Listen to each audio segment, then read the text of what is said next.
नमस्कार मित्रांनो, आपल्या प्रत्येकाच्या मनात एक इच्छा असते, आपल्या घरात नेहमी सुख, शांती आणि समृद्धी नांदावी. कुटुंबातील प्रत्येक व्यक्ती आनंदी असावी, घरात पैशाची कमतरता नसावी आणि लक्ष्मीची कृपा कायम राहावी. पण अनेक वेळा असे दिसून येते की काही लोक खूप मेहनत करतात, दिवसरात्र कष्ट करतात, तरीही पैसा टिकत नाही. कमाई होते पण खर्चही तितक्याच वेगाने वाढतो. घरात सतत काही ना काही अडचणी येत राहतात. धार्मिक परंपरा आणि लोकश्रद्धांमध्ये अशा परिस्थितीमागे काही कारणे सांगितली जातात. त्याचबरोबर व्यावहारिक जीवनातही काही सवयी आपल्या आर्थिक स्थितीवर परिणाम करू शकतात. आजच्या या व्हिडिओमध्ये आपण अशाच काही कारणांबद्दल सविस्तर जाणून घेणार आहोत. त्यामुळे हा व्हिडिओ शेवटपर्यंत नक्की पहा. पहिले कारण, घरातील सततचे भांडण. ज्या घरात रोज वादविवाद, राग, अपमान आणि कटू शब्दांचा वापर होतो, त्या घरातील वातावरण तणावपूर्ण बनते. धार्मिक श्रद्धेनुसार अशा ठिकाणी सकारात्मक ऊर्जा कमी होते असे मानले जाते. व्यावहारिक दृष्टिकोनातून पाहिले तर सततच्या भांडणांमुळे योग्य निर्णय घेणे कठीण होते, मन विचलित राहते आणि आर्थिक नियोजनावरही परिणाम होतो. म्हणून घरात प्रेमाने बोलणे, एकमेकांचा आदर करणे आणि मतभेद शांतपणे सोडवणे महत्त्वाचे आहे. दुसरे कारण, अस्वच्छ घर. आपल्या संस्कृतीत स्वच्छतेला विशेष महत्त्व आहे. असे मानले जाते की स्वच्छ घरात शुभ वातावरण निर्माण होते. अस्वच्छता, कचरा साचणे, तुटलेल्या वस्तू विनाकारण वर्षानुवर्षे ठेवणे किंवा घराची निगा राखणे यामुळे घरातील शिस्त आणि मानसिक समाधान दोन्ही कमी होऊ शकते. तिसरे कारण, अन्नाचा अपमान. भारतीय संस्कृतीत अन्नाला अन्नपूर्णेचे वरदान मानले जाते.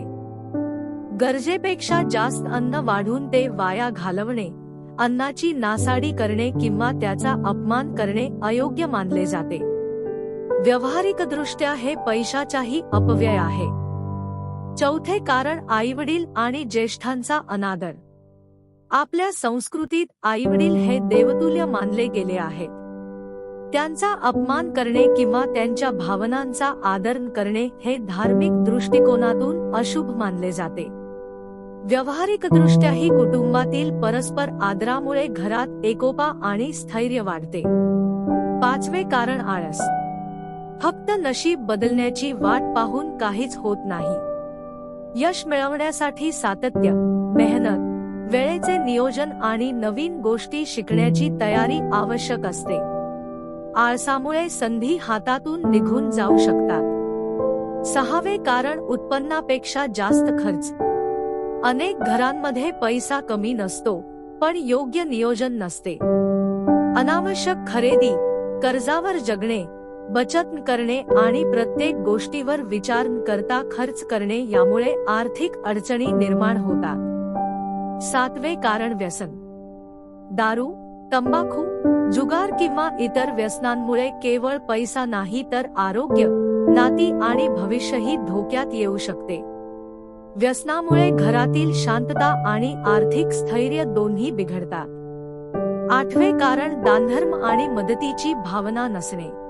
भारतीय परंपरेनुसार आपल्या क्षमतेनुसार गरजूंना मदत करणे, अन्नदान किंवा इतर प्रकारे सहकार्य करणे हे पुण्याचे कार्य मानले जाते.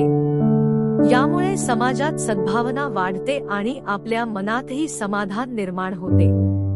नववे कारण, प्रार्थना किंवा आत्मचिंतनासाठी वेळ देणे. अनेक लोकांसाठी प्रार्थना, ध्यान किंवा काही क्षण शांत बसणे हे मानसिक स्थैर्य मिळवण्याचे साधन असते. मन शांत असेल तर निर्णय अधिक योग्य होतात आणि जीवनातील अडचणींना सामोरे जाणे सोपे होते. दहावे कारण, वेळेची किंमत समजणे.